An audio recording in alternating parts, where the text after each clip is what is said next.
Probably the most famous archaeological site in the world is the Giza Plateau, just west of modern Cairo.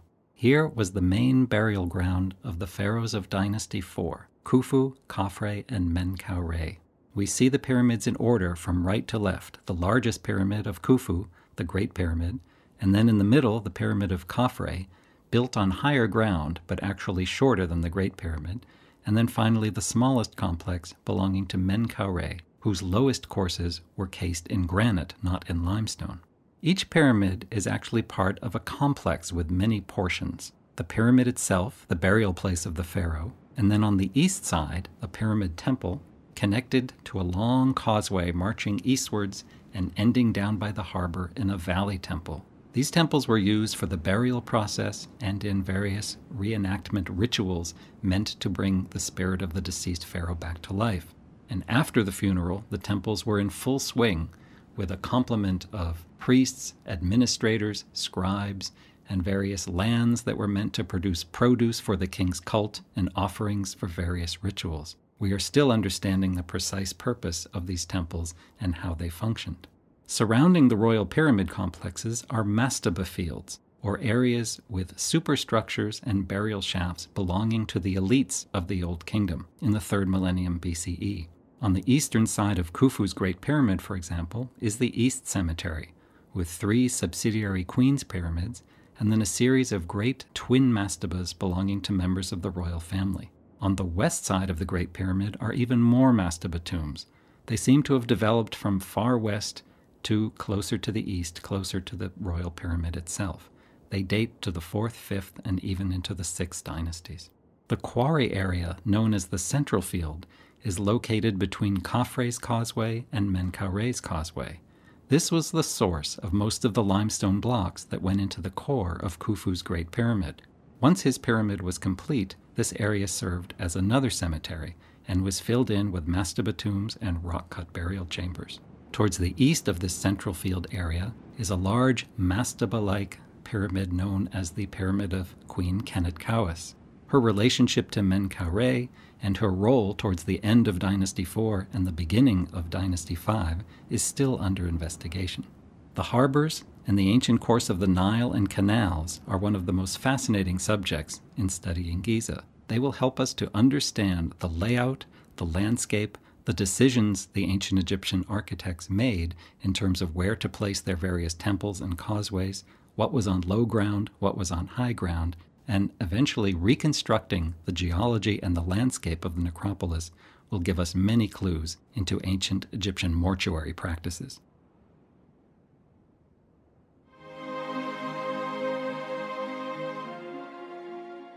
Képhren, le bâtisseur de la 2e pyramide et du sphinx de Gizeh, est un fils de Khéops. Il a succédé à Didoufri vers 2558 avant Jésus-Christ. La durée du règne de Képhren se situe plus probablement entre 24 et 26 ans, 24 ans étant la durée qui est attribuée par le canon de Turin. Quoi qu'il en soit, le roi a effectivement eu le temps de construire un remarquable complexe funéraire à Gizeh. Sous son gouvernement, le pays a prospéré, comme en témoignent les mastabas des nobles de sa cour.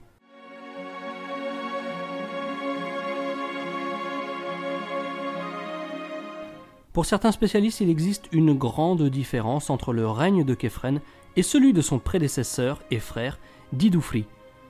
Cette différence a sans doute été exagérée dans la mesure où l'on ne constate aucun changement idéologique important d'un souverain à l'autre.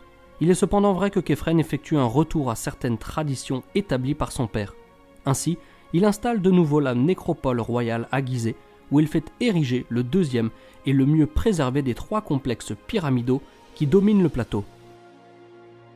Le plan du complexe funéraire de Képhren, temple de la vallée, chaussée montante, temple funéraire et pyramide, a servi de modèle à tous les autres tombeaux royaux de l'Ancien Empire.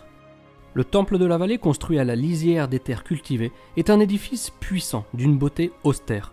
À l'exception des pyramides, c'est le plus vaste monument qui nous soit parvenu de l'Ancien Empire. Il est en calcaire, revêtu de gros blocs de granit rouge extraits à Assouan, à 965 km de là, au sud de l'Égypte. À l'intérieur, les piliers sont des monolithes de granit. Bien que le temple ait perdu sa toiture, on pense que des puits de lumière percés au-dessus des piliers éclairaient des statues en diorite, schiste et albâtre figurant le roi assis, peut-être au nombre de 23, similaire à celle découverte en 1860 par Auguste Mariette, en diorite, plus grande que nature, représente le roi protégé par le faucon Horus qui enserre sa tête de ses ailes. Elle constitue l'un des chefs-d'œuvre de l'art égyptien et se trouve au rez-de-chaussée du musée égyptien du Caire. Concernant cette même statue au musée du Caire, c'est une statue grandeur nature, même plus que grandeur nature de Képhren, trouvée dans son temple de la vallée. C'est un artiste de génie anonyme qui a sculpté cette remarquable image du souverain, symbole de la force mesurée du dieu sur terre. Le pharaon est protégé par le faucon Horus, comme je le disais, ancêtre des rois terrestres. Comme vous le constatez sur ces images, les Égyptiens avaient une parfaite maîtrise de la construction en pierre dure, comme en témoigne l'intérieur du temple de la vallée de Képhren. Il est bâti en grands blocs de granit qui ont presque des joints en tenon. Les coins ne sont pas taillés à angle droit, mais sont ce qu'on appelle débordants. Le temple de la vallée jouait un rôle important dans les funérailles royales. Certains rituels, en particulier les cérémonies de purification, étaient exécutés sur le toit, à l'abri d'une tente. À l'intérieur du monument, un couloir en pente menait à la chaussée montante. Celle-ci conduisait au temple funéraire qui se dressait du côté de la pyramide. Il reste peu de vestiges de cet édifice, mais comme vous pouvez le constater sur ces images que je vous ai ramenées d'Égypte, il est absolument incroyable d'être au pied de ces blocs aux dimensions totalement hallucinantes. Képhren a bâti sa pyramide sur un point plus élevé sur le plateau de Gizeh que le point où son père Khéops avait construit sa pyramide à lui. C'est ce qui donne l'impression que la pyramide de Képhren est la plus haute du plateau de Gizeh. Avec ses 136 mètres 40, elle est d'une hauteur sensiblement égale à celle de Khéops, dont il manque 9 mètres à son sommet actuellement. La pyramide de Képhren possède encore son revêtement de calcaire sur les assises du sommet. À l'époque gréco-romaine, on croyait que la pyramide était pleine, sans entrée et sans chambre à l'intérieur. Ce qui est faux, puisque le monument possède non pas une entrée sur la façade nord, comme c'est l'usage sous l'Ancien Empire, mais deux. La première est située en bordure du parement. La seconde s'ouvre dans le revêtement extérieur à 13 mètres au-dessus du dallage, légèrement à l'ouest de l'axe central. C'est l'Italien Giovanni Belzoni qui, au XIXe siècle, constata que les déblais entassés contre la face nord atteignaient une hauteur supérieure à celle de l'entrée placée sur le côté nord de la pyramide de Khéops. Belzoni, muni d'autorisation délivrée par les autorités turques, dégagea la face nord avant de découvrir le 2 mars 1818 l'entrée supérieure de la pyramide. Les couloirs partant des deux entrées se rejoignent et mènent à la chambre funéraire, creusée dans la roche et située presque au centre du monument sous le pyramidion. La couverture de la salle, constituée de gros blocs de calcaire, est de forme triangulaire. Son angle d'inclinaison correspond à celui du revêtement extérieur de la pyramide. Son angle d'inclinaison correspond à celui du revêtement extérieur de la pyramide. Belzoni a été précédé par les Arabes du Moyen-Âge qui ont eux-mêmes suivi le chemin des pilleurs de l'Antiquité. Seul demeurait dans la chambre funéraire un sarcophage en granit rouge, enfoncé dans le sol, qui contenait quelques ossements d'animaux. Belzoni a inscrit son nom et la date de sa découverte sur le mur sud de la salle, ainsi que sur le bloc de granit placé au-dessus de l'entrée qu'il a mise au jour.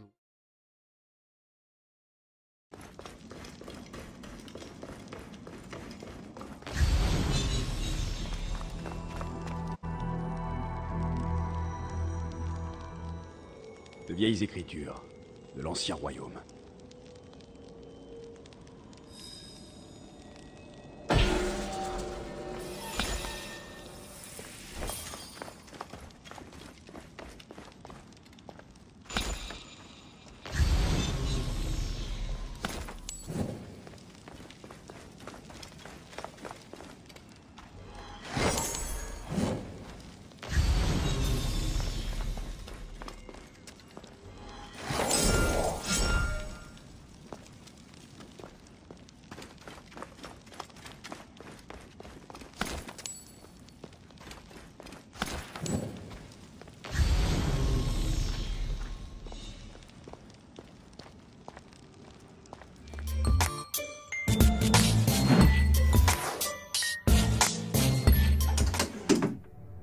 Ce que vous voyez là, ce sont les pyramides de Gizeh, d'immenses tombeaux construits par les Égyptiens il y a plus de 4500 ans. Ce sont de véritables prouesses d'architecture qui, aujourd'hui encore, laissent les archéologues perplexes. Comment les Égyptiens ont-ils pu, avec les technologies de l'époque, déplacer toutes ces pierres? Prenons la pyramide de Khéops. Elle mesure près de 140 mètres de hauteur. C'est la plus haute d'Égypte. Pour la construire, il y a plus de 4000 ans, les Égyptiens ont utilisé des pierres trouvées sur place. Mais ils ont également dû acheminer des milliers de tonnes de cailloux jusqu'au plateau de Gizeh, comme les pierres de calcaire blanc qui recouvraient à l'époque l'intégralité de la pyramide. Regardez, il en reste encore au sommet de la pyramide de Képhren. Aujourd'hui, l'énigme est enfin résolue. Les archéologues ont trouvé la réponse dans un ancien rouleau de papyrus, l'un des plus vieux jamais trouvés. Les Égyptiens transportaient ces pierres par bateau. Ce sont les écrits de Mérer, un chef de chantier qui a participé à la construction des pyramides. Il y raconte comment les chantiers de Gizeh étaient approvisionnés en pierre et dévoile l'existence d'un ingénieux système spécialement aménagé. Il y explique que les blocs de calcaire de près de 2,5 tonnes chacun sont transportés par bateau sur le Nil au départ de Toura, puis des rives du Nil jusqu'au plateau de Gizeh grâce à un système de digues permettant de rediriger les eaux du fleuve vers d'immenses bassins artificiels. Ces bassins, à quelques centaines de mètres des chantiers de construction, leur servaient de port pour permettre la livraison des pierres. Sur le terrain, les archéologues ont confirmé les révélations de Mérer en retrouvant des vestiges de ces bassins et des restes de cordages qui servaient aux bateaux de transport. Ce système a permis d'acheminer plusieurs milliers de blocs de pierre des carrières de Toura et d'Assouan jusqu'au pied des pyramides. Voilà un très lourd mystère de moins. Reste à savoir comment les Égyptiens ont pu monter et empiler de tels mastodontes. Il existe bien quelques hypothèses, mais pour l'instant, aucune n'est vérifiée. Le mystère perdure.